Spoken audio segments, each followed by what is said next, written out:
दिल्लीमध्ये धर्मेंद्र प्रधान यांनी थेट राजीनामा द्यावा यासाठी वांगचुक यांनी आंदोलन सुरू केलं होतं आणि ते आंदोलन अगदी शेवटच्या टप्प्यावर असताना त्यांची प्रकृती खालावली असताना दिल्ली प्रशासनानं थेट त्यांना त्या ठिकाणी ताब्यात घेतलेलं असल्याचं चित्र आपल्याला समोर पाहावयास मिळत आहे। आणि याच पार्श्वभूमीवर राष्ट्रवादी शरद पवार पक्षाचे शशिकांत शिंदे प्रदेशाध्यक्ष त्यांनी याबाबत प्रतिक्रिया दिलेल्या आहेत। साहेब, वांगचुक यांना उचललेलं आहे आणि काय कसं बघता या घटनेकडे?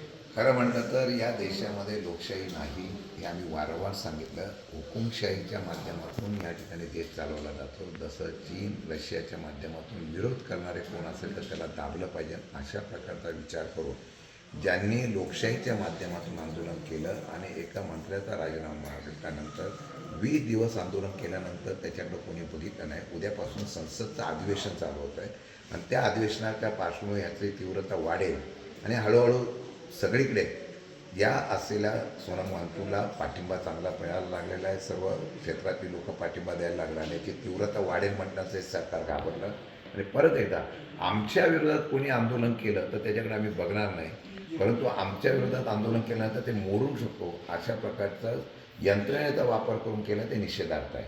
मला वाटतं की याची आज सगळ्या महाराष्ट्रातल्या आणि देशातल्या जनतेने निश्चितपणाने दखल घेणं गरजेचं आहे की लोकशाहीतून विरोध सरकारच्या विरोधात केला तर तो दडपला जातो, शक्तीचा वापर करून दडपला जातो।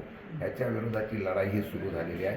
मला वाटतं बऱ्याच महाराष्ट्रातल्या अनेक पक्षाच्या नेतृत्वाने सुद्धा या उपोषणाला पाठिंबा तर दिलाच। काल आमच्या सुप्रियाताईसुद्धा जाऊन त्या ठिकाणी त्या उपोषणाला पाठिंबा दिलेला आहे। उद्या महाराष्ट्रामध्ये आम्ही सगळीकडे आंदोलन करतो आहे, जिथे आम्ही निषेध सरकारचा करतो आहे आणि मंत्र्याचा राजीनामा मागतो आहे आणि या असलेल्या आंदोलनाला पाठिंबा देतो आहे। विद्यालय असेल किंवा शासकीय कार्यालयाच्या समोर आम्ही उपोषण सोमवारी आम्ही तसा निषेध आपण त्या ठिकाणी करणार आहोत। नक्कीच राष्ट्रवादी शरद पवार पक्षातर्फे प्रदेशाध्यक्ष शशिकांत शिंदे यांनी महाराष्ट्रभर उद्यापासून युवकांच्या पासून ते सगळे यांनी आंदोलन करावं असं आव्हान देखील करण्यात आलेलं, या घटनेचा निषेध करावा असं देखील आव्हान करण्यात आलेलं आहे। इम्तियाज मुजावर, लोकशाही मराठी, सातारा।